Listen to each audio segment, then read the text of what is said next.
I should not be the one who tells you that you're gonna fuck up on your New Year's resolutions. All of you, man, who are saying new year, new me. Trust me, it's not. It's not the case. It's gonna be the same you, and very much likely, the vast majority of you, by March, I guarantee that you will have basically flatlined.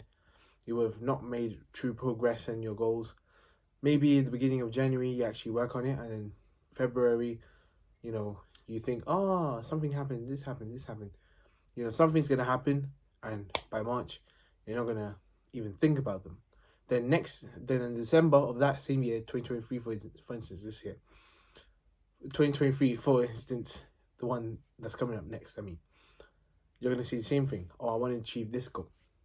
Now, let me tell you where you fucked up on, how you fucked up on, and how we can move on. All right. The first step is that you're beginning the actual process of the journey, process of achieving that goal, right? Because it's actually a journey.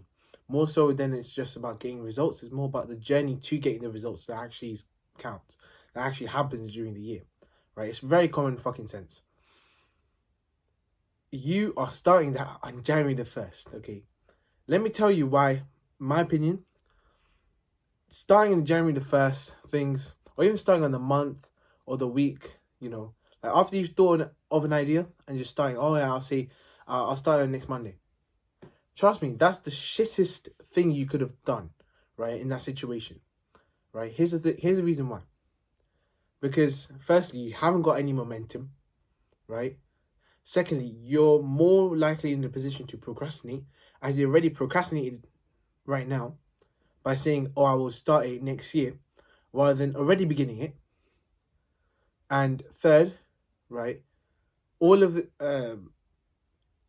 with January 1st specifically, actually, you run the risk of being attached to people who might not have the same goal drive as you, right? And what I mean by that is that the 1st of January, you're going to see in your gyms and whatnot, you're going to see a lot of people there, right? It's very common. You see a lot of people saying new year, new me. They go to the gym, they're pounding all the weights, all the, get the pump, get the gains, all that stuff.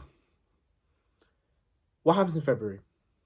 You see a slow decline in the amount of members that in January were active, that are active in February, March, April. You see certain spikes elsewhere, maybe in August because of the summer holidays for people, or July. But the vast majority of those who are starting in January don't go into March or April. A lot of them don't. Those who actually go start earlier on, right? Most of them. Now, if you start on January the 1st, you're likely going to meet or be around a lot of these people who are with the same mindset of new year, new me. Then February comes on and they leave. And because humans are very social creatures, we tend to follow suit. We will basically take on their reasons as our own. And we too will leave. We're humans. Humans are social creatures. We're built like this. It's nothing to do with your own fault here, right? In this third point, but this is how it is, okay? And that's why I believe that beginning your goals in January, in January the 1st, like that. For instance, like, oh, I'm going to start going to the gym and get my ideal weight, or I'm going to get my ideal body figure, or I'm going to start a business in January 1st. The likely end point of that would be that you fail, right? And I'm not even talking about the good type of failure. I'm talking about the bad type of failure, where it's not that there was something that you didn't know that resulted in you failing, but rather you just couldn't be asked to do it anymore. And that's a bad type of failure, in my opinion. All right. So now, how can we actually improve on this? Firstly, I'm gonna say this really honestly. Whenever you have that idea of, oh, do you know what, I need to get in shape or something, you fucking started right then. Okay, you started right then. That's a good idea. That's a good thought. But if it's in the mind, it's not going to be out in the open. You need to start that shit right now, okay? You just need to, okay? I don't care. Oh, I procrastinate. I'll start tomorrow. No. You're starting today. I just ate like a bunch of shit food. All right. Now you started it right now. I mean, that's fine. There's no problem in you just ate it and you're starting now. That's all right. That's all right. Okay, you're just starting right now. Don't say I'm gonna start tomorrow, because what that can do is you can give yourself this bitch excuse of, oh yeah, I'm gonna have some other shit food before the 24 hours are done. You understand? Like me, for instance, I started my journey midway, I'd say.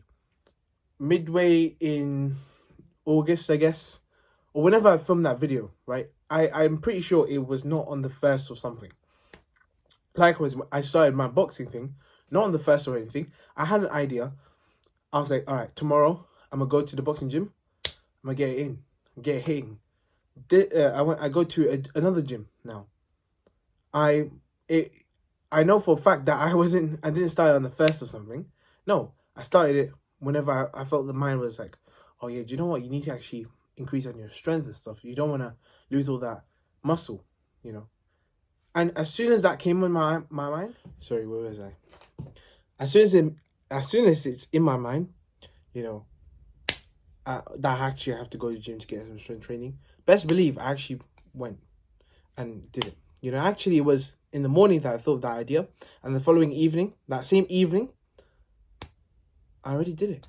I already downloaded the app, got my membership, and was training actually in that gym. Okay. That's how quickly I'm working on it. As soon as that idea came in, the same day, as soon as that idea came, I actually already got that membership already. That's how quick I'm talking about. You know, it's all about speed. You need to do things in speed. A lot of your ideas, you know, should come and should work with some level of speed. Obviously, some things take time, but wherever possible that you can actually do it, you know, try doing it with proper, like, whenever you think of, taking on an idea or whatnot, try doing it with speed. Trust me, you're going to increase your effectiveness in that approach. Let's say it fails. Well, you did it in a shorter period of time and you learned your lesson in a smaller period of time. It's a win situation. It works, good. If it doesn't work, also good. You learned it in a quicker amount of time. Time is a valuable resource. You don't want to waste it. Okay. Now, the third part of, you know, you're more likely to face that. That's not more so of your fault, but rather, you know, a wider general fault, really. But I wouldn't even say fault. It's just the consequence of things. This just happens.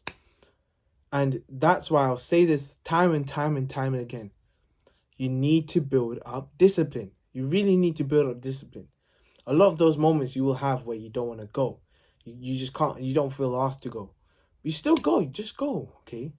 Just give 5, like, for instance, you don't want to do a certain task. For instance, sometimes I actually don't want to do a certain task. You know, I hate that doing certain tasks. What I do is I say, okay, 5 minutes, just for 5 minutes. I do it without any complaints, okay? If after those 5 minutes, I still feel bored, I still feel like I just cannot be asked to do this, I just don't do it. You know, I can rest, knowing that at least I did 5 minutes of work. 5 minutes of work is greater than delayed 5 minutes and, you know, 0 minutes of work. But a lot of the chances, the huge amount of tasks that I've done with this method, turns out that you get into that deep flow state of actually, you know, wanting to explore it further and do more very, very, very quickly, you know, within, I'd say 4 minutes, 3-4 minutes even. And so by that 5th minute, even that after that alarm clock is, you know, stopped, you press stop on it and you're going back to do the same work that 5 minutes ago you just didn't want to do. Okay. So whenever you get that idea, try doing it at speed and build on that discipline. Trust me, those goals are good. You know, you're less likely to fail on those goals. I will not say based on your goals that, oh, you will 100% achieve them. Because some of you can't, some of you actually, I'm not gonna lie, are so shit at making goals. Let me just give you a bonus tip on making goals, okay? What you want to do, right, is make them as dependent on your ability as you can, okay? So by that I mean things that you can control. Have your goals revolve essentially around that. The things that you can control, because if you can control them and you achieve those goals, your results that you're intending to want, but you're changing in that way, they will also come. They will chase you. You should not be able. That's my idea as well. Don't chase success. I don't think I'm chasing success. I can't be asked to chase success. Okay, I think like my brain is lazy enough to not chase success, but do the hard work, especially when it doesn't feel like it. You know, that's how it works. Because I know that chasing success in itself is a bad thing. You know, bad thing for your mind, because it's chasing something that it doesn't know what it is, because people don't define success. I haven't really defined it as well as my brain as it could have. But chasing the things that you should be doing, you know, chasing perfecting certain aspects that you know you can change and actually work on, those will it will literally set success's butt on fire and start chasing you. Yeah, that's a guarantee. That's an AMO guarantee. Okay, those guarantees don't come often, but when AMO gives those guarantees, AMO knows. Yeah, I said third person as well. That's mad. But another thing you also want to do, you know, is make them actionable and make them realistic. Sorry, make them realistic. Realistic. I said actionable in the first one. Realistic. You need to make them realistic. People overestimate what they can do in a year, but underestimate what they can do in 2 years, 10 years even. You know, my A-level course, in the beginning of the year, people were like, oh, this course is so hard. How are we going to do this? There's so much content to go over. It seems difficult. Now, like a year and a half later, everyone's like, oh no, we've pretty much finished most of it. We've got a tiny bit left, but we finished most of it. We know a lot. So there it is again, you know. That's the underestimation of multiple years. But the overestimation of a single year might come in the fact that, you know, you say in the one day that I want to achieve this, and this. And at the end of the day, you've only achieved like 2 things out of that whole list of, let's say, 10. You know, for you, that's a failure, all right? Because you could have done all those 10 things, you know. But count that in a whole 2 years, for example, and that biology, not biology, but any studies that I gave example, it just works, all right? It just works. I'm just telling you this right now, right? Make them realistic and, you know, start acting upon them real quick and make them as centered towards your actions as you can. Apart from that, I'm just going to tell you one last thing before I show some clips maybe of my gym sessions. I might do that from following videos actually. That might be a good idea. Just post a bit of like short clips of me doing some exercises, and then after that my main content. But before I go, there's one thing I urge you to do, right? Stop this video once it's finished. Close the bloody app. Close your phone unless you really need it for the action. And do the fucking work, okay? I know you're fucking lazy. I see that. Yes, you right there. I'm looking at you. You're lazy right now. Close the fucking phone. Close the fucking app. And get on to work. You lazy cunt. Peace. Yeah.